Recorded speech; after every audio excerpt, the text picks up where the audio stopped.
Hi, Healing Family. I wanted to talk a little bit today about internal family systems and how it relates to healing our limbic system and chronic illness. So, internal family systems was developed in the 80s by Richard Swartz, and it follows the concept that we are made up of different parts and subpersonalities. So, the self is our highest level of integration, that is our full sense of identity and awareness of all of our parts combined. But if we really do a deep dive, we will find that we are made up of multiple subparts or subpersonalities. And usually they break that up into two categories, which is exiles and protectors. And a lot of times, if you think about it from the concept of depth psychology or trauma work, the exiles would be what we would consider the inner child personalities in a lot of ways. And the protectors are broken up mainly into managers and firefighters, although it gets a lot more in-depth and complicated than that when you get into true IFS work. But just for the concept of what we're talking about today, we're going to look at that perspective. So I do go a little more in depth on this, in my course, but this is something where we can apply these understandings to see if it's something that would work for us. So with IFS, we look at the model of how our trauma causes parts of ourselves to try to go in protection mode. And we know that this happens in the limbic system as well. So in the limbic system, when there's a trauma, our amygdala and hippocampus work together to go into protection mode. And that often forms unhelpful neuro pathways that lead us to unhelpful negative feedback loops. IFS takes that a step further and goes into the concept that we fracture off basically a part of ourselves, and that forms an exiled part. And because a lot of that happens in childhood, a lot of those exiled parts are operating from more of a childlike state. So that's where a lot of therapists and more of the holistic therapies you see focus on inner child work and trying to connect with those hurt and injured parts of ourselves from a very trauma-focused perspective. Then we go into this idea of protectors, so managers and firefighters. Those are the parts of ourselves that identify that there's trauma and injury and try to jump into protection mode to protect the exiles or to keep the exiles hidden because they think that they are a danger to the self or that the trauma is a danger to the self as a whole. So managers might come forward as criticism, negative self-talk. Firefighters come forward as sometimes addictive behaviors or behaviors that are trying to dampen down the fire or stop the fire. But again, if we look at this, it all comes back to limbic system. It comes back to this idea of what behaviors do we do, what negative thoughts or pathways or habits do we engage in to try to hide or reduce or avoid symptoms of chronic pain or chronic illness. And rather than just looking at it from the brain perspective, we're now looking at it from the perspective of trauma and our emotional selves and our personalities and our identities.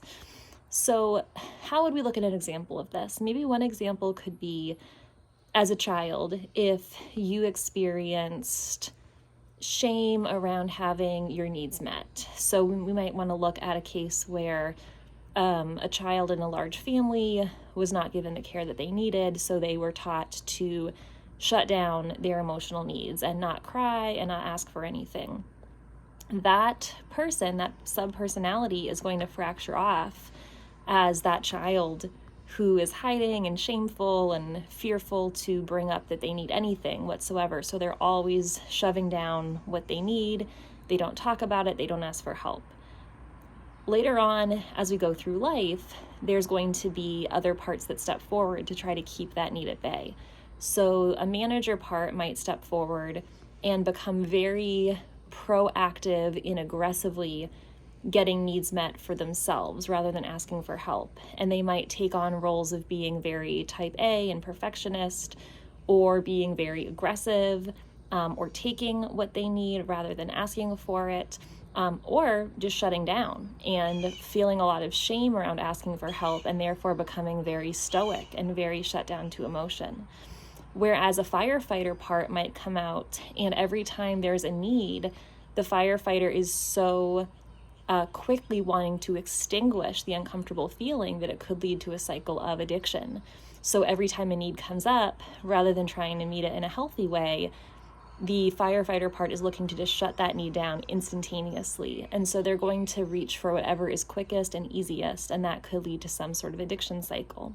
So I think this is an important thing that we have to explore as part of our emotional connection for disease, because we can see how these parts and how they interplay can lead to a cycle of chronic illness, limbic system imbalance, chronic pain issues.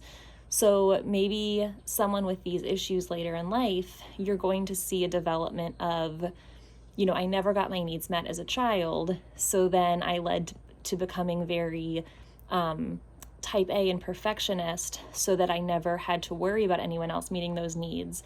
And now I'm resistant to working with other people. And because I only rely on myself and no one else, I got really prone to this cycle of addiction to, maybe to food. And so that person is going to maybe develop health issues that are related to their addiction with food, their inability to ask for help, their feeling that no one is there to meet their needs, that they're constantly in danger because they can only rely on themselves.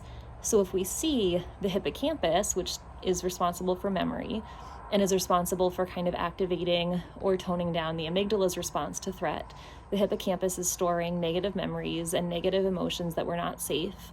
The amygdala is now hyperactivated all the time, thinking we're always at risk because we can't trust anyone. And then that's going to form a cascade of stress hormones all the time, because now we're type A and we're perfectionist and we think we always have to do everything correctly. So now we have all of this adrenaline and cortisol coursing through our system. So if you really think about it, IFS and brain retraining and the science of the limbic system really go hand in hand.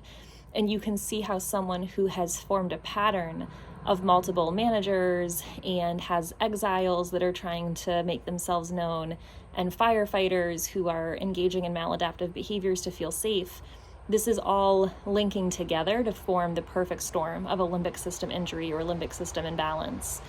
And I wanted to just share about this today because I think IFS has really been making a resurgence and a comeback in popularity in the therapy world. I think it can be a really helpful therapy tool that if you feel like a lot of your limbic system issues are stemming from childhood trauma or stemming from a series of traumas in your life, it can be really useful to either buy the book No Bad Parts by Richard Swartz, which really gets into depth on IFS, or to find an IFS trained therapist and integrate more IFS related healing tools in your journey.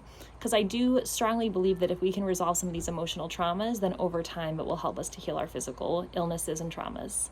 I hope you have a great day full of healing, and I will talk to you all soon.